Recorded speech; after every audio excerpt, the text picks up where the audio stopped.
अलंकापुरी पुण्यभूमी पवित्र, तिथे नांदतो ज्ञान राजा सुपात्र. तया आठविता महापुण्यराशी, नमस्कार माझा सद्गुरु ज्ञानेश्वरासी. नमो नंताय शुद्धाय कूटस्थायात्मने नमः. प्रेमांबुधिविहाराय राम ज्ञानराजाय ते नमः. माधुर्यरसकल्लोला शिवशक्तिस्वरूपिणी, अमृतानुभवार्थाय वंदे ज्ञानेशनंदिनीं. ज्ञानदेव गुरु ज्ञानदेव तारू, उतरील पैल पारू ज्ञानदेव.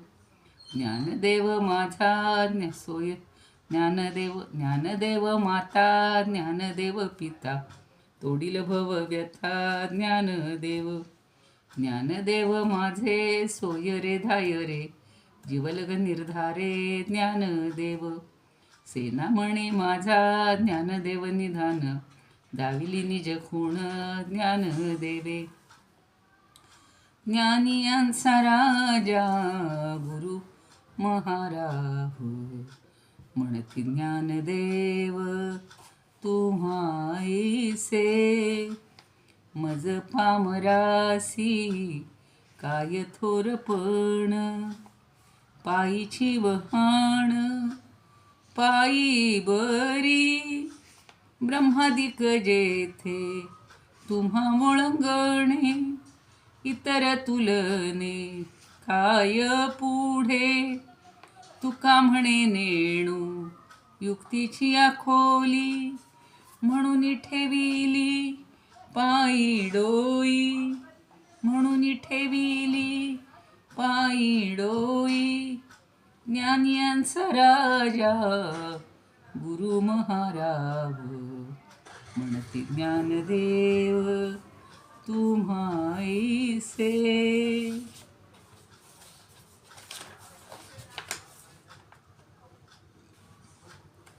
सद्गुरु ज्ञानदेवाष्टकम्.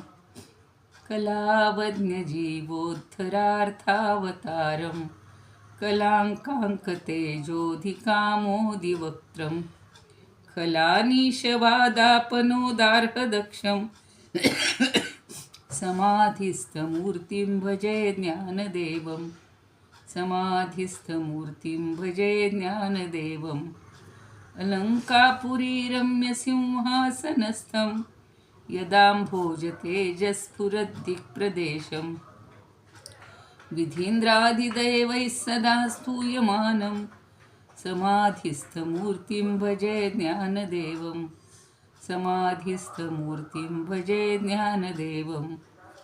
गदाशङ्खचक्रादिभिर्भाविताङ्गं, चिदानन्दसंलक्षनाट्यस्वरूपं.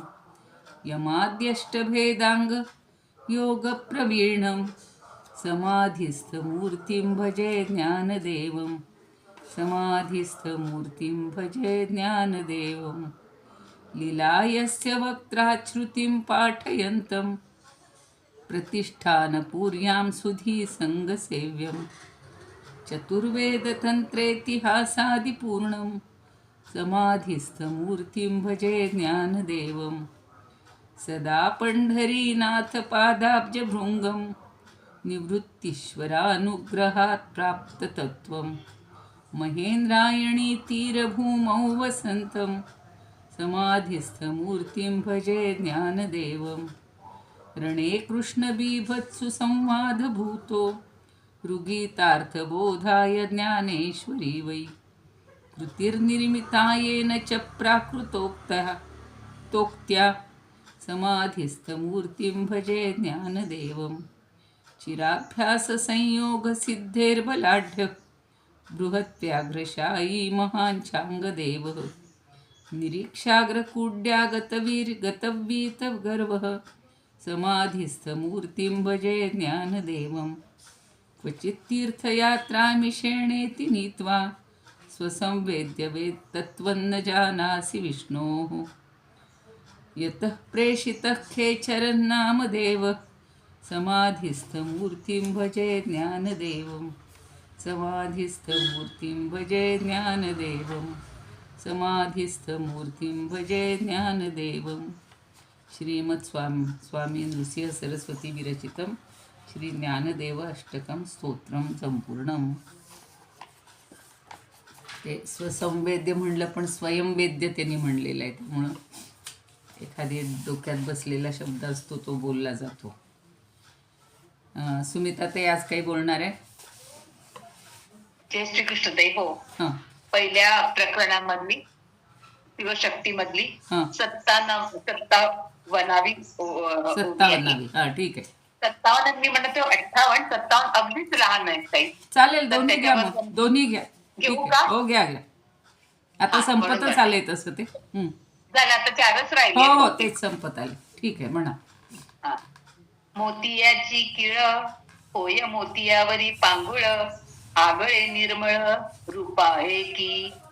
मोतियाची किळ होय मोतियावरी पांगुळ आगळे निर्मळ रूपा की. हा प्रश्नचिन्ह आहे. खरं हो म्हणजे ना, प्रश्न प्रश्नचिन्हच आहे. विचारताय. हो करेक्ट म्हणताना नाही जमलं मला. नाही, पण ते छान म्हणलं. प्रश्नचिन्ह असू आहे. दे. नाही, मोत्याचे तेज हे जे मला समजलंय ते हा. मोत्याचं तेज हे मोत्यावर फिरावले गेले तरी मोती झाकले जात नाही. म्हणजे त्याच्या तेजाने मोती झाकलं जात नाही. उलट पक्षी मोती अधिक शोभिवंत दिसू लागतो. म्हणजे मोती व त्याचे तेज एकच आहे. जसं शक्ती याच्या शिववरती जरी आली तरी ते तत्व लपत नाहीये. नाही. हे दोन्ही एकच आहे बरोबर. असं मला वाटतं. हो बरोबर. हा? हा. आणि दुसरी ओवी आहे. तुम्ही काही सांगता का त्याच्या? नाही नाही, आधी बोला, दोन्ही बोला तुम्ही. ओके. मात्राचिया त्रिपुटिया प्रणवू काही केला चिरटिया ही नकार तिरे घटिया वेदवला काही. मात्राचिया त्रिपुटिया प्रणवू काही केला चिरटिया ही नकार तिरे घटिया वेदवला काही. इथे पण प्रश्नचिन्ह आहे. हा याच्या पुढे इथे पण.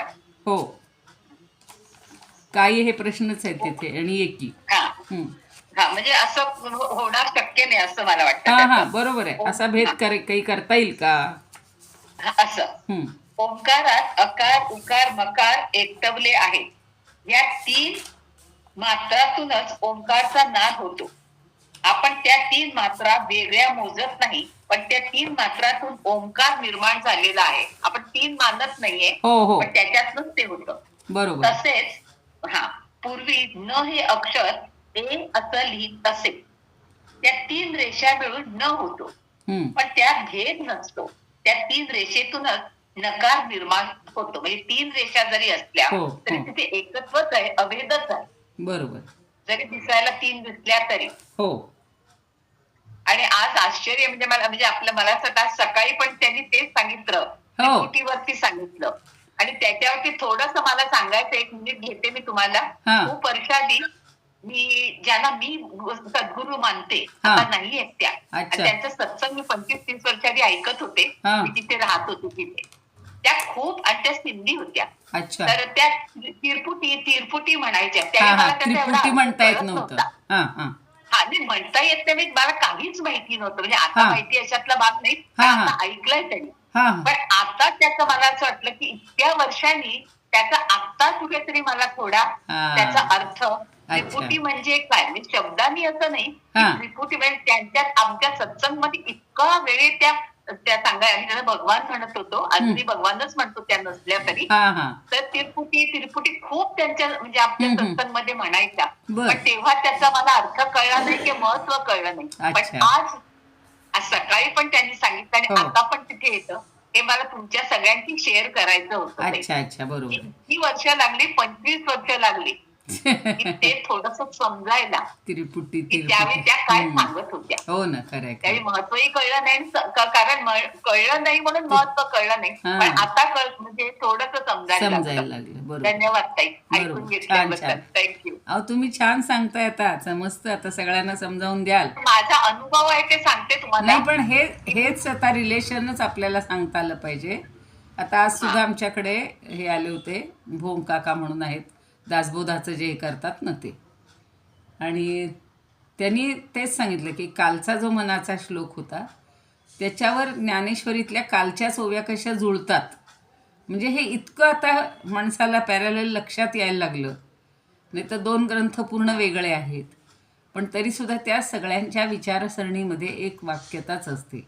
आता तुम्ही जे सांगताय की तुमच्या ज्या गुरु होत्या किंवा ज्या भगवान रूपात होत्या, त्या तर तरी आता हां, कधीच नसलं ते हो अजूनही ते माझं तरी त्यांना हो, मी त्यांना मानलेलं आहे. नाही नाही नाही, एकदा ते आणि मनामध्ये त्यावेळी आपल्या काहीच बसले मला म्हणून. माहिती नव्हतं, खरंय खरंय खरं. सत्संग माहिती नव्हता. हो ज्या मला हो घेऊन गेल्या मी त्यांना सांगितलं मला हां सत्संग वगैरे काही माहिती नाही, हो तुम्ही या.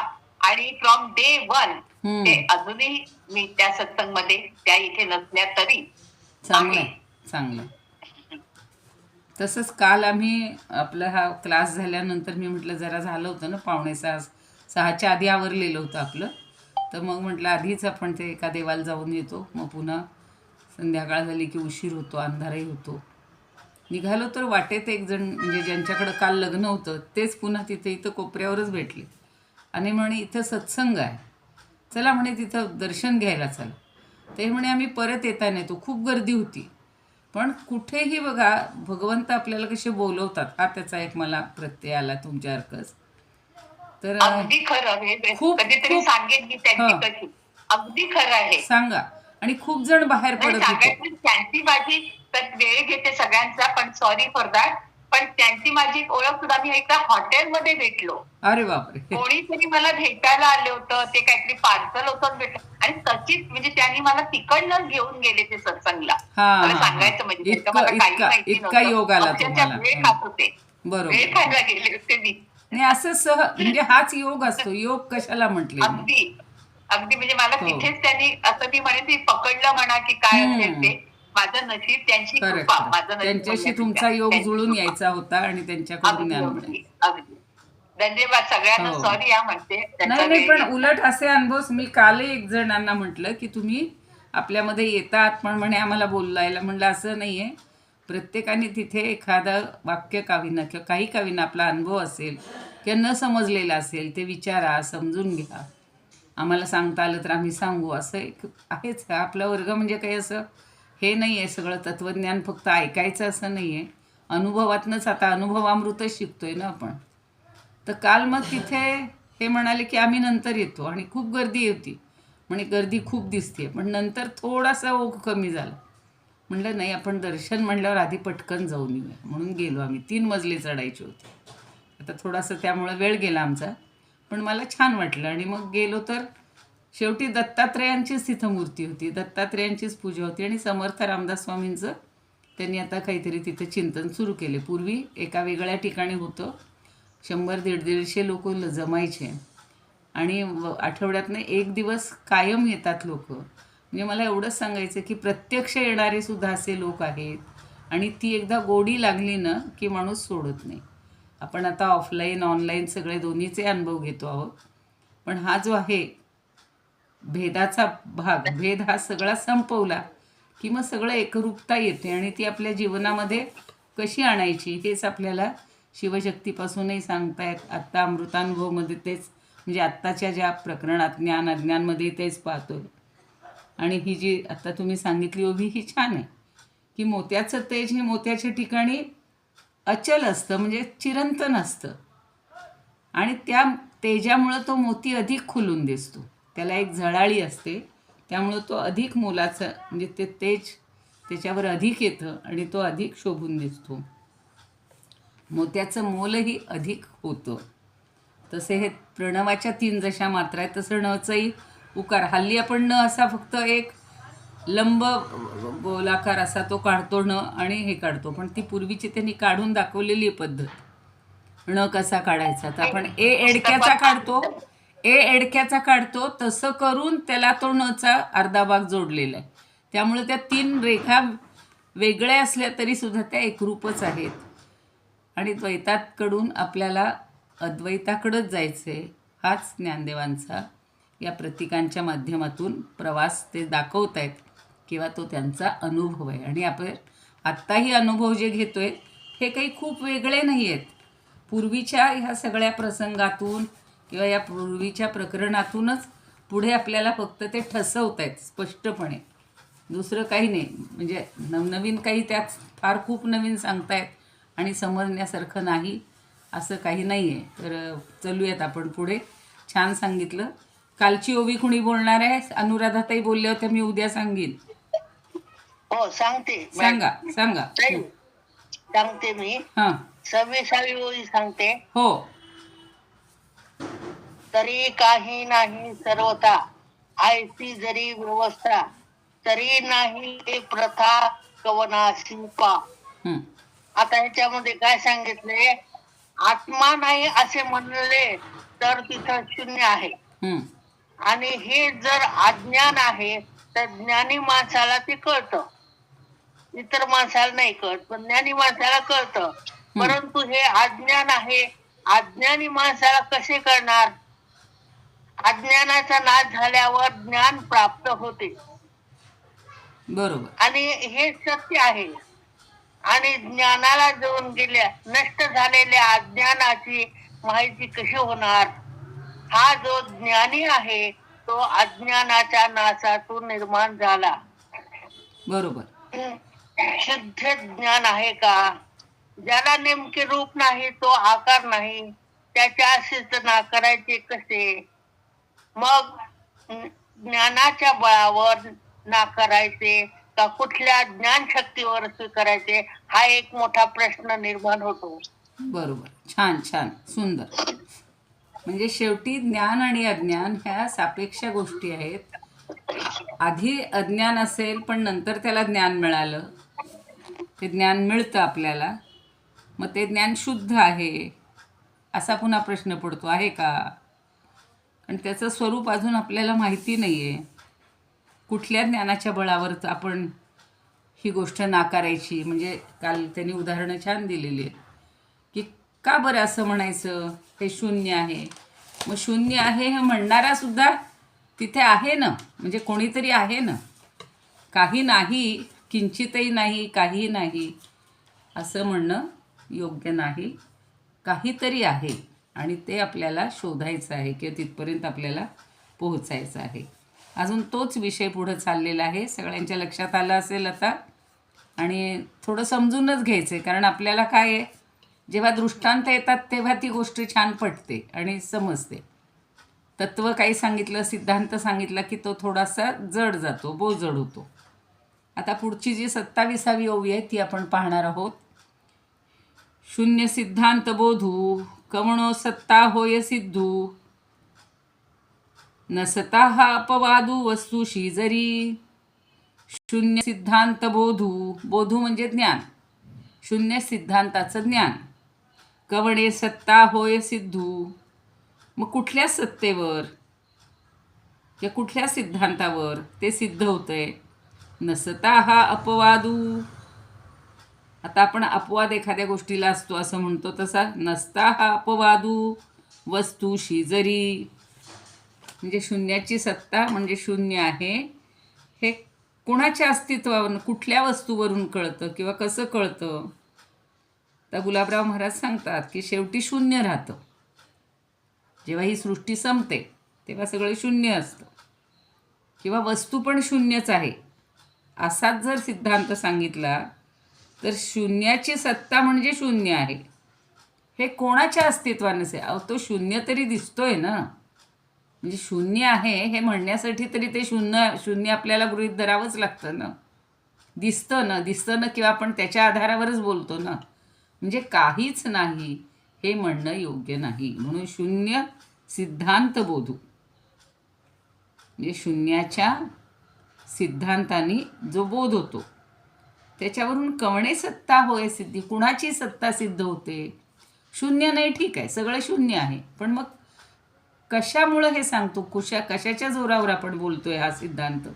तो सिद्धांत कसा सिद्ध होणार? आणि नसता हा अपवादू, आणि हा जर अपवादच नसता तर वस्तूशी जरी, मग कोणत्या वस्तूनं किंवा कुणाच्या अस्तित्वानं हे शून्य आहे हे कळतं? आता जसं आपण त्या दिवशी म्हटलं, मी काल काही उदाहरणं सांगितली की अगदी सगळं रिकामं आहे, पण मग कोणीतरी म्हणतं ना की इथे प्रकाश आहे, म्हणजे काहीतरी आहे, हवा खेळत असते, हवा तरी असते, म्हणजे काहीच नाही असं कुठलंच ठिकाण नाही किंवा असं काहीच नाही आहे. म्हणजे काही नाही हा जो शून्यवाद्यांचा सिद्धांत आहे, त्या सिद्धांताचे ज्ञान कोणाच्या सत्तेवर होतं? काहीच नाही. काहीतरी आहे म्हणून काहीतरी नाही असं मनुष्य सांगू शकतो. म्हणजे शून्यत्व हा वस्तूवर खोटा आरोप आहे, म्हणून त्यांनी म्हणले वस्तूसी जरी नसता हा अपवाद. अपवाद म्हणजे आरोप अशा अर्थी शब्द वापरलेला आहे, की शून्यत्व हा वस्तूवर खोटा आरोप केलेला आहे. त्यामुळे असं सगळं शून्य आहे किंवा इथं काहीच नाही असं म्हणू नका. इथे आहे, काहीतरी आहे म्हणून हे सगळं आपल्याला जग दिसतंय. समजा जग नष्ट होणार आहे, ते नष्ट झालं तरी पुन्हा निर्मिती होतीये, आणि ही एकच गोष्ट अशी आहे की ती नष्ट होत नाही किंवा पुन्हा तिला जन्म नाही, ती चिरंतन आहे, शाश्वत आहे, हे समजून घ्यायचं आहे. कारण इतक्या वेळा आता किती 4 युग होऊन गेली, आता हा 4थं युग आहे, आपलं कलियुग आहे, सगळे अवतार झाले, सगळं झालं, तरीसुद्धा जे चिरंतन तत्व आहे, परब्रह्म तत्व आहे, हे कायमच आहे. ही सगळी युगांची जरी सगळी ये जा झाली, आपली वैयक्तिक तर होतच असते. आपण 84 लाख योनीतून जातो म्हणे. आता आपल्याला काही आठवत नाही, त्यामुळं आपण त्याबद्दल बोलू शकत नाही, पण सगळ्यांनी सांगितलेलं आहे.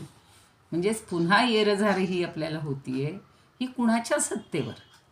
तर ती सत्ता मानलीच पाहिजे, ते जाणलंच पाहिजे, असं त्यांचं मत ते सगळेजण फोडून टाकत आहेत किंवा समजावून देत आहेत. म्हणजे सर्वथा काही नाही म्हणजे सर्वत्र शून्य आहे, अशी जर परिस्थिती असेल तर ही परिस्थिती असल्याचा प्रत्यय कुणाला येणार? काहीच नाही असं म्हणण्याची प्रचिती तरी किंवा अनुभव तरी कुणाला येणार? कुणालाच येणार नाही. तसं काहीच नाही म्हणलं तर याच्यासाठी आता पुढे छान दृष्टांत दिलेत, पण अजून आपल्याला ही ओवी, अजून एक 28वी ओवी समजून घेतल्यानंतर ते दृष्टांत पाहिजेत.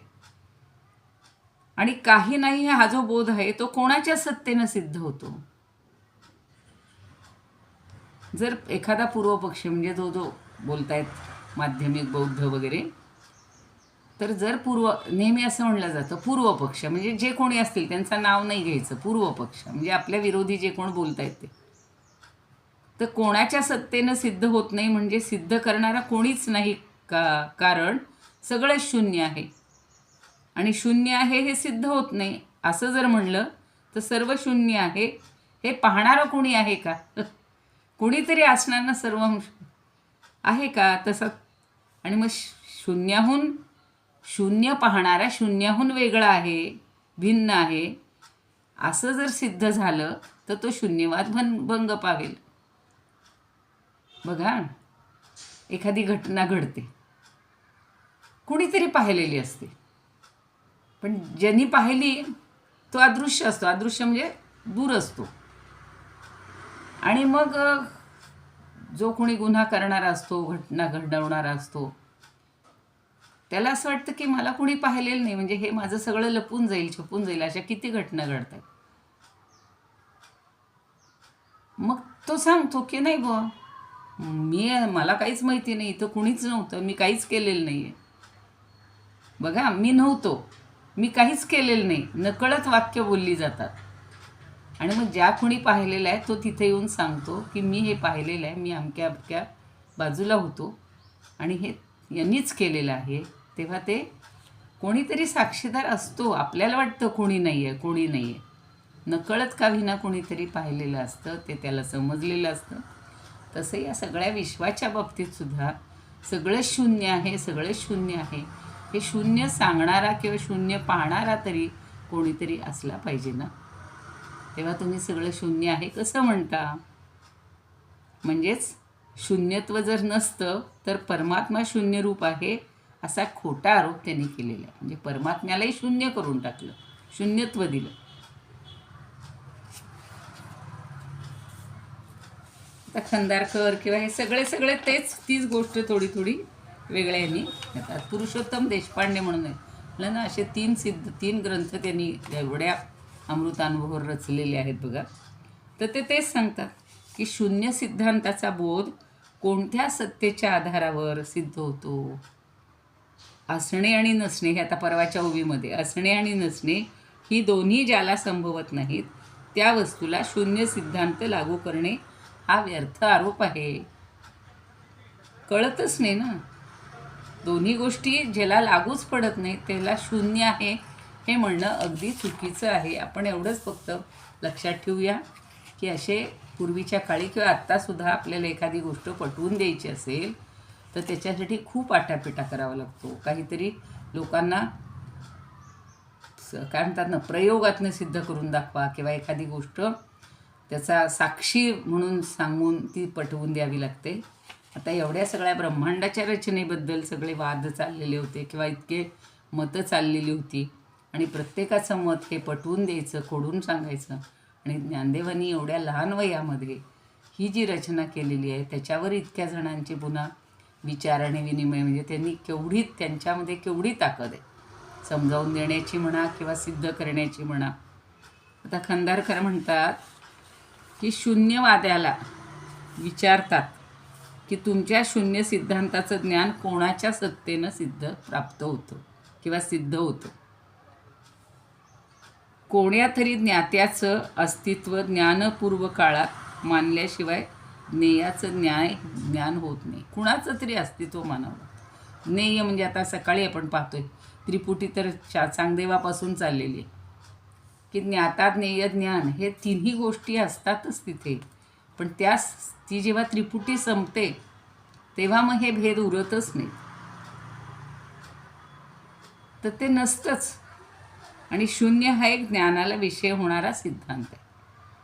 असं जर मानलं तर शून्याचं ज्ञान होण्याकरता ज्ञानाचा आश्रय असलेल्या ज्ञात्याची ज्ञानपूर्व काळात सत्ता, ज्ञाता म्हणजे जो समजून घेतोय तो, त्याचं तरी अस्तित्व कुणाला कळलं हे शून्य आहे.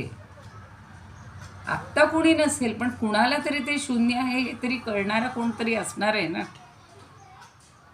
आणि त्या ज्ञात्याचाही जर अभाव असेल तर शून्य सिद्धांताचं ज्ञान कोणाला होणार? आणि तसं ज्ञान झालं नाही तर शून्य हा एक सिद्धांत आहे हे तरी कसं सिद्ध होणार? काहीतरी तुम्ही प्रूव्ह करून दाखवा. तो ज्ञाता असलाच पाहिजे.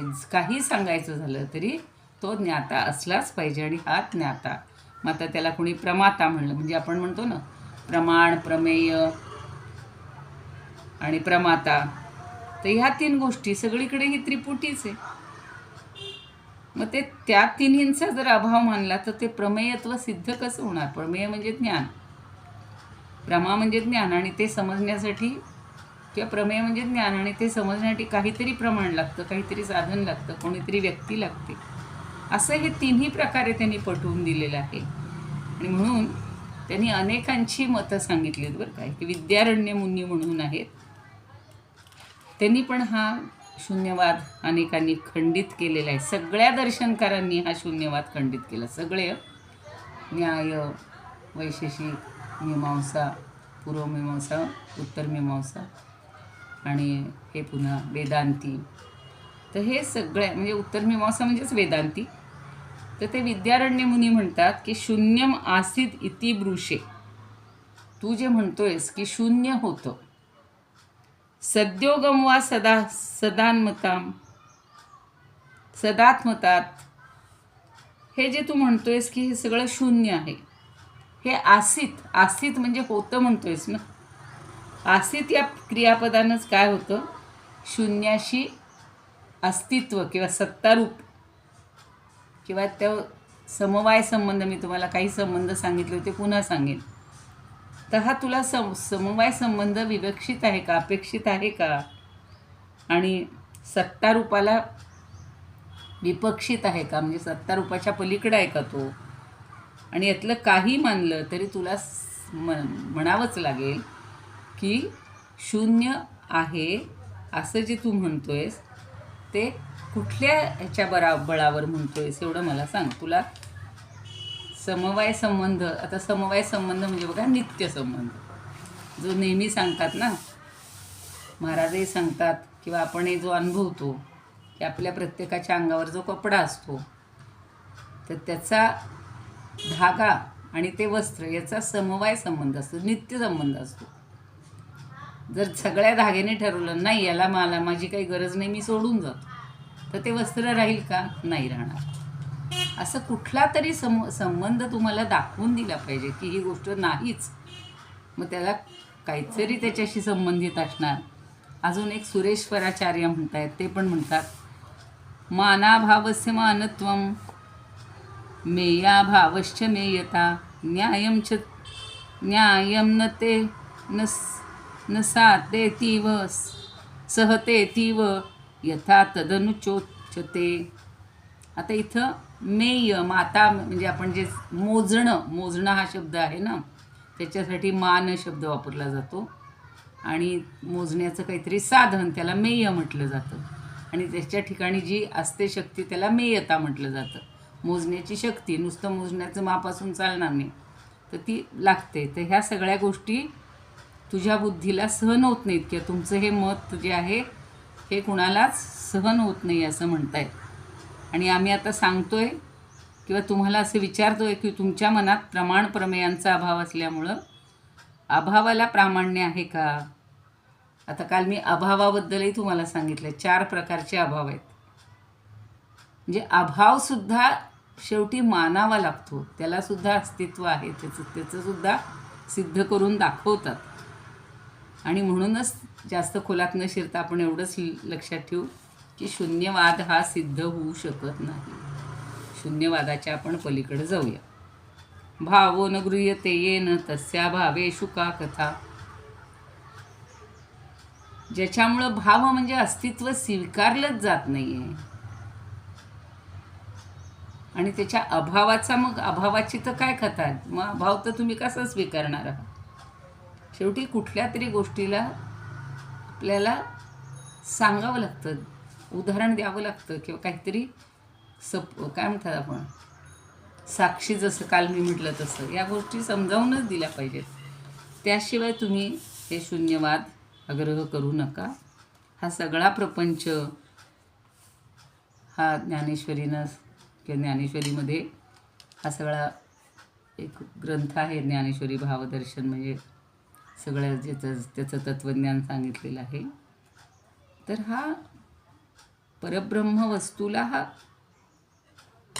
वस्तू ही आहेच, तिला दोष लावणं योग्य नाही, एवढंच आपलं लक्षात ठेवायचं. ही परब्रह्म वस्तूची निंदा करताय तुम्ही. जसं काही जण बघा, खूप अनुभवले आम्ही पण असे नोकरीच्या ठिकाणी किंवा इतर ठिकाणी, जे नास्तिक आहेत, म्हणतात देव नाहीच आहे, कुठे पूजा करायची नाही, कुठं मंत्र म्हणायचा नाही, प्रार्थना म्हणायची नाही, असे जे सांगतात ना, ते सगळ्या पूजा आणि सगळ्या प्रार्थना आपापल्या ठिकाणी करत असतात. मग घराची वास्तू शांत करतील, कुणाला बोलवणार नाहीत, फक्त त्यांचंच करतील. किंवा अगदी शेतामध्ये सुद्धा काही पूजा असतात, हे असतात, आपल्याला धान्य हे करायच्या वेळेला, पेरायच्या वेळेला वगैरे सुद्धा सगळे असे मंत्र आहेत. पण हे सगळं माणूस नाही जे म्हणतो ना तो जास्त करत असतो, आणि जो हो म्हणतो ना त्याच्या मनामध्ये चांगला भाव असल्यामुळे त्यानं ते नाही केलं तरी त्याची ती पूजा देवाला प्राप्त होते किंवा पोचते.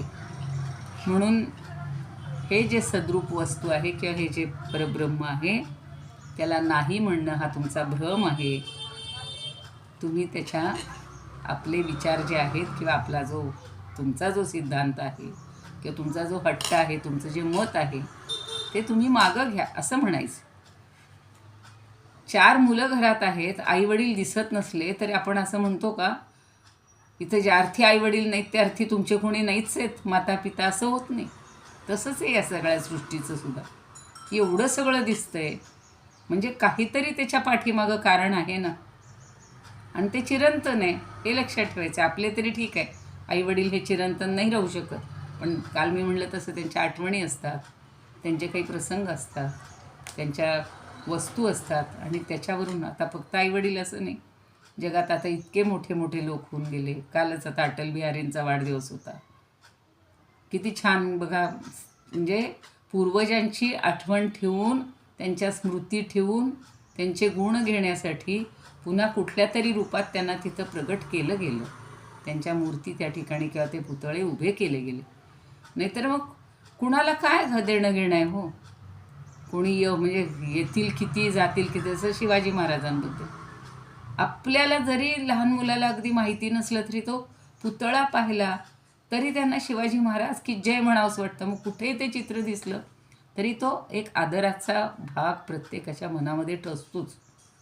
तसं ह्या सृष्टीच्या मुळाशी कोणतरी आहे, नाही दिसू देत पण नक्कीच हे अगम्य आहे, आपल्याला हे समजत नाही आहे, दिसत नाही आहे म्हणून कुणीच नाही असं म्हणणं अगदी चूक आहे किंवा शून्य आहे हे म्हणणं चुकीचं आहे.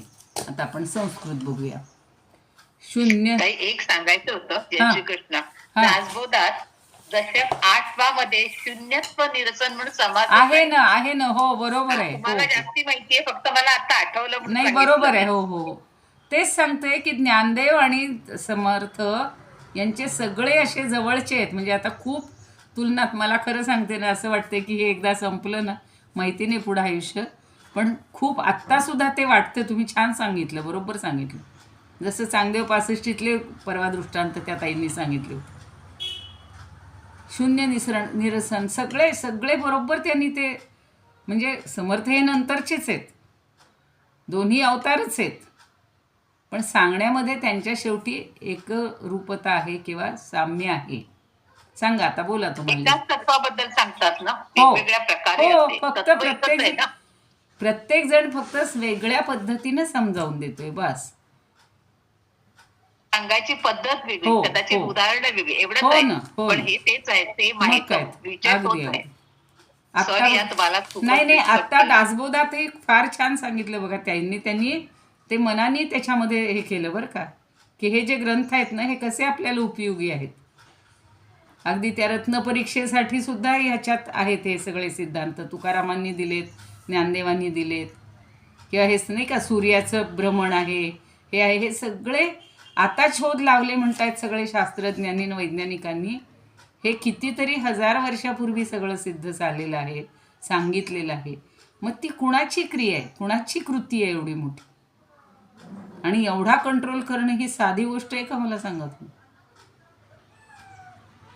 तसं गणित सोडवताना सुद्धा आपण म्हणतो ना x = आणि शेवटी देअरफॉर x = हे काय उत्तर असेल ते असं आहे मला वाटतं. मला फारसं म्हणजेच मानावंच लागतं काहीतरी. XY माना, X तुम्ही X नको असेल तर अ ब म्हणा, अ ब क म्हणा, पण म्हणावंच लागते. त्याशिवाय काही मानल्याशिवाय पुढे जाताच येणार नाही.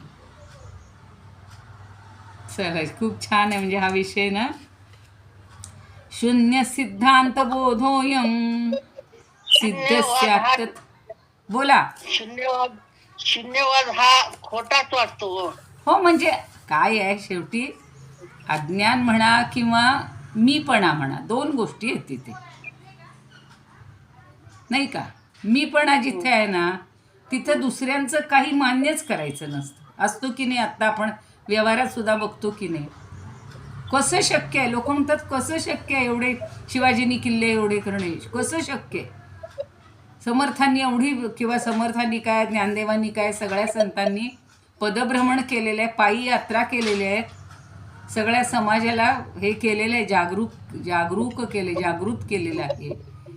आत्ताच्या काळात कसं शक्य आहे म्हणतील, तेव्हा तर आणि रस्ते नव्हते हो, सगळं रानच्या रान आणि सगळं जंगल होतं. पण शोधत गेलेलं, जिथं कोणी जे भेटतील त्यांच्यावर त्यांनी संस्कार केले. त्यामुळं नाही हे म्हणणं चुकीचं आहे. बरोबर आहे अनुराधाताई तुमचं, की शून्यत्व हे शून्य सिद्धांत बोधोयम सिद्धस्यात् तथाकया. म्हणजे हे शून्य सिद्धांताचं जे तत्वज्ञान आहे हे कसं सिद्ध होईल. स नास्ति इति अपवादोयम वस्तुतो यदि भव्यते. मग तो नाहीच आहे, स नास्ति म्हणजे तो कोणी नाहीच असं जर म्हणलं तर अपवाद आहे तो. एखाद्या वस्तूला जसा अपवाद असतो, एखाद्या सिद्धांताला अपवाद असतो, असं जर तुम्ही म्हणलात तर तो अपवाद म्हणावा लागेल. पण अपवादानं का विना त्याला सिद्ध करावंच लागेल. आहे कोणीतरी या सृष्टीच्या मुळाशी, काहीतरी आहे, कुणी नका काहीतरी आहे. ते तत्व आहे, चिरंतन आहे, एवढंच माना. म्हणजे हे तत्वज्ञान, शून्य सिद्धांताचं सुद्धा तत्वज्ञानापर्यंत त्याला मिळाले, तो दर्जा मिळालेला आहे. पण ते कोणते ताई, तत्वज्ञान म्हणलात म्हणून मला एक प्रश्न विचारायचा आहे की तत्वज्ञान, आत्मज्ञान आणि ब्रह्मज्ञान हे तीन ज्ञान आहेत. तर तत्वज्ञान कशाला म्हणायचं? आता मला त्याच्यात एक असं वाचण्यात आलं की उपादान आणि अपादान. तर तत्वज्ञान हे उपादान आहे, हे बरोबर आहे का?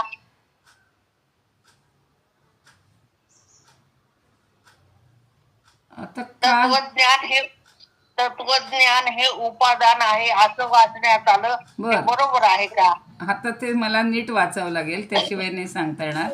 फक्त मी एवढं सांगेन आता, मला जे समजते, तुम्ही 3 शब्द सांगितले त्याच्यावर.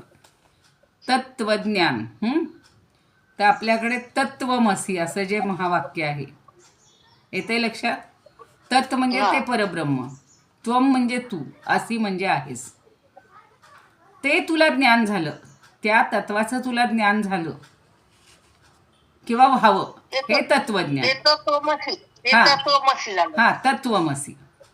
हे तत्वमसी हे तत्वज्ञानासाठी. आता तेच तू आहेस, ते म्हणजे काय? तर तेच आत्मज्ञान. आत्मा म्हणजे तू आहेस. आपल्याजवळ चिरंतन राहणारी गोष्ट आत्मा आहे. हे देह तर नाहीच आहे. ॲक्सिडेंट झाला, हात तुटला, पाय तुटला, काय झालं, पण तो आत्मा आहे. म्हणजे ते समजणं. देह म्हणजे नाही आहे, देह म्हणजे सर्वस्व नाही आहे, चिरंतन नाही आहे, हे जे समजून घ्यायचं ते आत्मज्ञान आहे. हे स्वतःपुरतं आपण म्हणतोय की माझ्या ठिकाणी आत्मा आहे. आत्मज्ञान म्हणजे तेच तत्वज्ञान माझ्याजवळ आहे, ते तू आहेस असं समजलं म्हणजेच मला आत्मज्ञान झालं. आणि तिसरं काय म्हणलं? मी आत्मा आहे. हो, मी आत्मा आहे. आणि पुढं काय? ब्रह्मज्ञान. ब्रह्मज्ञान. आता ब्रह्म म्हणजे ही मोठी बृह धातू आहे त्याच्यामागे. बृह म्हणजे विशाल, मोठं होणं.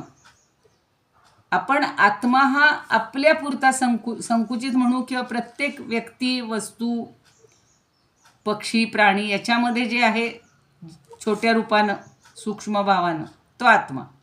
आणि ब्रह्म म्हणजे सगळ्याला व्यापून राहिलेलं आहे, ते परब्रह्म. पण ते आणि ह्याच्यात भिन्नता नाही. सूक्ष्म रूपानं ते आहे आणि सगळ्या विश्वामध्ये व्यापून आहे, ते परब्रह्म. असं आहे, एवढं. आणि ते काय सूक्ष्म भेद आहेत. हे खरं म्हणजे काय आहे? मी तूपणा हा नस आहे, चित्त ब्रह्मानंदी आहे. हे जे काही काही छान आहेत ना आपली भजनं वगैरे, खूप सुंदर आहे ते. मी तूपणा हा नस आहे, चित्त ब्रह्मानंदी आहे, चित्त ब्रह्मानंदी आहे. मला सुद्धा तो ब्रह्मानंद प्राप्त होणार आहे जेव्हा मला माझ्या आत्म्याचं ज्ञान होईल. या देहावरचं सगळं संपून जाईल. देहाची आसक्ती संपायला पाहिजे, ती संपत नाहीये, नाही का? आणि ती संपेल तेव्हा होईल. आता आपण अभंग पाहूया. अभंगातनं 2 मोजक्या ओळीमध्ये ते किती छान समजावून देतात. एवढा सगळा पापट पसारा ऐकायची वाचायची सुद्धा गरज नाहीये. आत्मवस्तू शून्य, बघा, आत्मवस्तू शून्य, सर्वथा मिथ्याच, सर्वथा मिथ्याच, सिद्धांत हा साच म्हणो जरी. साच म्हणजे खरा. हा सिद्धांत खरा आहे असं जरी म्हणलं तरी काय, तरी कोणाची या अस्तित्वे हे ज्ञान, तरी कोणाची या अस्तित्वे हे ज्ञान, टिकेना म्हणून शून्यवाद, टिकेना म्हणून शून्यवाद. म्हणून तो शून्यवाद टिकत नाही. कारण काय? कोणाची तरी अस्तित्वानं हे ज्ञान होतं. जे तुम्हाला आम्हाला जे ज्ञान होते हे कोणाच्या तरी अस्तित्वानं होते. अहो, प्रत्येक जाणीव, स्पंदन, अगदी म्हणून डॉक्टर पहिल्यांदा काय करतात? नाडी हातात बघतात. तेवढ्या स्पंदनातनं त्याला कळतंय की याचं किती हे आहे, याच्यातला प्राण म्हणा किंवा जे काय आहे शक्ती, ती किती आहे, ती उरलेली. मग ते संपलेली असेल की सांगतात संपलं. हृदयाला लावून बघतात, स्टेथोस्कोप बघतात. हे सगळे आधुनिक ह्यानी झालं. पण या विश्वामधला सगळा जो आहे परब्रह्माचा काय म्हणू आपण, त्याचा अधिकार म्हणू किंवा त्याची सगळी सत्ता म्हणू, ही तुम्हाला मानावीच लागणार आहे. कितीही शिकलात, कितीही डिग्र्या घेतल्यात, कितीही पदावर मोठ्या पदावर गेला, तरी त्या भगवंताशिवाय, त्याला मानल्याशिवाय आपली काय म्हणतात ना, एक पाऊलसुद्धा आपण टाकू शकत नाही. आपलं कुठलीही क्रिया होऊ शकत नाही. काहीच या जगातलं काहीच चालू शकणार नाही आहे. म्हणून एवढे लोक काय सारखे म्हणतात की त्या झाडाचं पानसुद्धा त्याच्या सत्तेशिवाय हालत नाही आणि पडत नाही. मग हा शून्यवाद काय कामाचा आहे? कशाला हा शून्य, म्हणजे ह्या लोकांना किती त्रास झाला असेल. असे वाटेवर सगळे जे भेटले असतील एक एक विद्वान, त्या सगळ्यांना निरसन करण्यासाठी त्यांना एवढं करावं लागले हो. ह्याच्यातून हेच सांगायचंय की लोक जे नास्तिक आणि आस्तिक, तर हे शून्यवाद खोटा आहे. हो ना, मग तेवढं शून्यवाद म्हणणारे हे नास्तिक आहे. हो ना, तेच सांगितलं मी तुम्हाला की हो त्यांना. आणि शेवटी कसं आहे की तोही नंतर मग शरण येतो. जो कोणी असा बोलतो ना, त्याला नंतर त्याचा कधीतरी प्रत्यय येतो. मग माणूस म्हणतं की माझं चुकलं बाबा, मी इतके दिवस तुम्हाला नाही नाही म्हणत होतो, पण आता कळलं की परमात्मा आहे. कित्येक डॉक्टरांच्या बाबतीत घटना घडलेल्या आहेत. आत्तासुद्धा अगदी आता त्या मध्यंतरी कोणी सांगितलं ना, आपले हार्ट स्पेशालिस्ट कोण होते ते,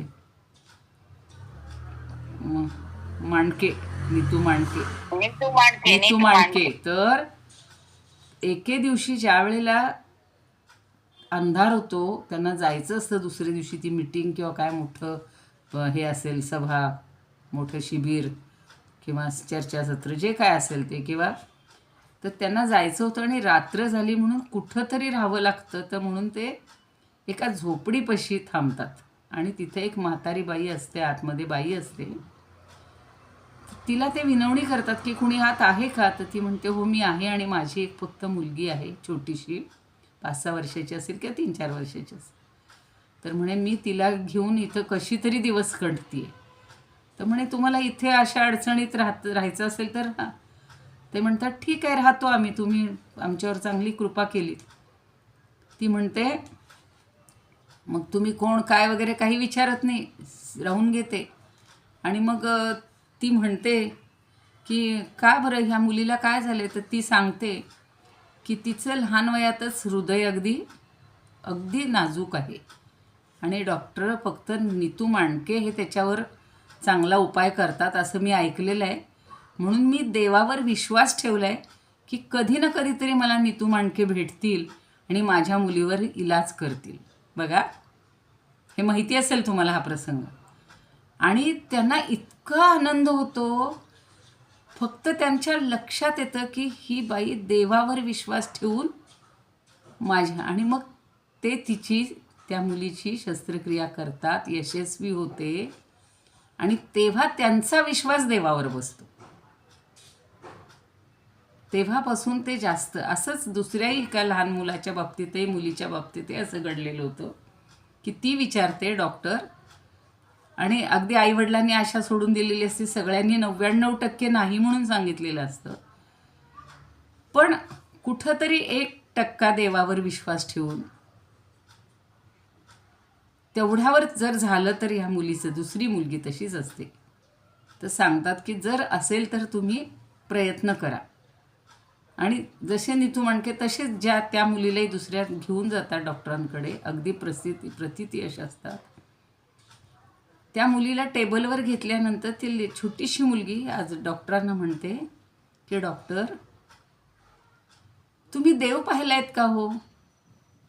तर ते म्हणतात नाही, तेही असेच नास्तिक असतात. तर म्हणे माझं ऑपरेशन जर चांगलं झालं तर देवामुळं होणार आहे, देव जर असेल तर मी फक्त बरी होणार आहे. ते म्हणतात हो का, बरं. आणि त्यांनी ऑपरेशन केलं, सगळं म्हणजे सगळं ते साथीदार सगळे असतात त्यांच्या मदतीला, सिस्टर, सामूतमूक, भूल देणारे सगळे असतात, अगदी ऐन वेळेला रक्त, जे काय ते सगळं केलं आणि शेवटचं तिचं स्पंदन काही कळेना. म्हणून त्यांनी आता ते नाही हे गृहीतच धरून आता सांगणार की नाहीच झालेलं यशस्वी. त्यांना एकदम आठवतं ही मुलगी आणि तिनं सांगितलेलं असतं की डॉक्टर तुम्हाला जर देव दिसला ना, हृदयात देव असतो म्हणतात, तर तो दिसला तर मला तेवढा सांगा बरं का. आणि तिचा तोच प्रश्न त्यांना आठवतो. त्यांच्या डोक्यात आलं की अरे च्या, या मुलीनं तर देव असतो, तुम्हाला दिसला का मला सांगा हृदय उघडल्यानंतर. आता हिला मी काय सांगणार, पण ह्याचाच अर्थ नक्की हा देव असणार आहे. आणि खरोखर फक्त त्यांच्या मनात आलं की देव आहे, हे त्या मुलीचं म्हणणं सत्य आहे. तिला आता सांगूया आपण की देव आहे. आणि तिचे सगळे हार्टबीट सुरू झाले, सगळे.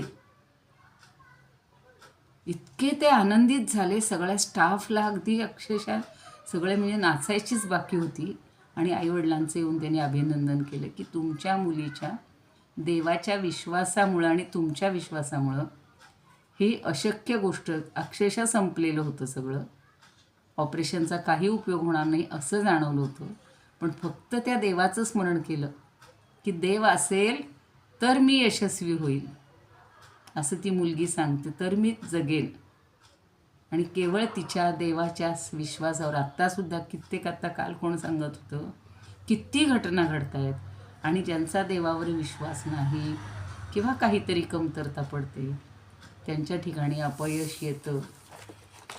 आता गुरुचरित्रात तर किती घटना आहेत की शेवटी पुढच्या जन्मातलं, कारण एखाद्याची देवावरची श्रद्धा ही ढासळू द्यायची नाही आहे, त्याला दुःखातनं बाहेर काढायचं आहे. हे सगळं देवच करू शकतो. मग तो गुरुरूपात असेल, डॉक्टर रूपात असेल. कोरोना काळात आलं होतं ना, रामरक्षेमुळे किती जण वाचले म्हणून. हो हो, तेच ना, ते आपल्याला विमानाच्या वेळेला, विमान अपघाताच्या वेळेला गीतेमुळेही वाचले. गीतेमुळे ज्यांच्या हातात गीता होती. प्रत्यक्षात भगवंताचं नाव श्रद्धा, श्रद्धा, अस्तित्व मानणं. आणि मी म्हणजे कोणी श्रेष्ठ नाही, सगळा मीपणा ठेवून देणं, सगळा तो अहंकारापायी सगळं नुकसान होते. तो भगवंत आहे, कोणीतरी आहे, एवढं फक्त लक्षात ठेवलं पाहिजे. चला प्रार्थना म्हणूया. ही सगळं झालेली सेवा ज्ञानदेवांच्या चरणी समर्पण. ज्ञानदेवांना, निवृत्तीनाथांना, पंढरीनाथांना सगळ्यांना वंदन. आणि तुम्ही श्रोते जगदीश मूर्ती. काल ते आत्ता आठवलं ही जी घटना घडली ती. तर हे मी पुन्हा सांगीन म्हणलं होतं, ते द्रौपदीचं उदाहरण सांगत होते, आत्ता आठवलं मला. बरोबर आहे. आहेत त्या ताई आज विचारायला, काल ज्यांनी विचारलं होतं त्या, की जे मी आधी करायला पाहिजे होतं ते मी आता करते, असं ती द्रौपदी म्हणते. बरं, जाऊ द्या मग आता, त्या उद्या असतील. उद्या नाही, आता सोमवारी. मी फक्त असा प्रश्न विचारणार होते की आपल्याला आम्हाला जे आळंदीला जायचं आहे तर ते त्यानंतर बोलू 2 मिनिटांनी प्रार्थना झाल्यावर. इदमुपकर्तुं भुवनमण्डलं समुदितमिव भास्करं सादरं वन्दे ज्ञानेश्वरं. त्रिभुवनमाता भगवद्गीता लोकमङ्गला लोकविश्रुता लोकहितं संततं ज्ञायता येन ज्ञानेश्वरी विरचिता श्रुत्वा प्राकृतगिरं सादरं वन्दे ज्ञानेश्वरं. गीताशास्त्रं क्वाम्बुधिकल्पं नवन्तदीयं वयःवचाल्पं विषयविपदां भ्रात्यमनल्पं वाग्यज्ञेन च येन भूषितं सरस्वतीमन्दिरं सादरं वन्दे ज्ञानेश्वरं. यत्र शारदा कृपाप्रसादः यस्य श्रवणात् परमानन्दः निहितो यत्रामृतनिःस्यन्दः काव्यतत्त्वयोः कृतवन्तं तत् रसायनं मधुरं सादरं वन्दे ज्ञानेश्वरं सादरं वन्दे ज्ञानेश्वरम् आरती ज्ञानराजा महाकैवल्य तेजा सेविती साधू संत मनुवेधला माझा आरती ज्ञानराजा लोपले ज्ञान जगी हित नेणती कोणी अवतार पांडुरंग नाव ठेविले आरती ज्ञानराजा कनकाचे ताट करी उभ्या गोपिका नारी नारद तुंबरू हो सामगायन करी आरती ज्ञानराजा प्रगट गुह्य बोले विश्वब्रह्मची केले राम जनार्दनी पायी मस्तक ठेविले आरती ज्ञानराजा महाकैवल्य तेजा सेविती साधू संत मनुवेधला माझा आरती ज्ञानराजा ज्ञानेश्वर महाराज की जय पंढरीनाथ भगवान की जय जय तू श्रीकृष्ण जय तू ज्ञानेश्वर.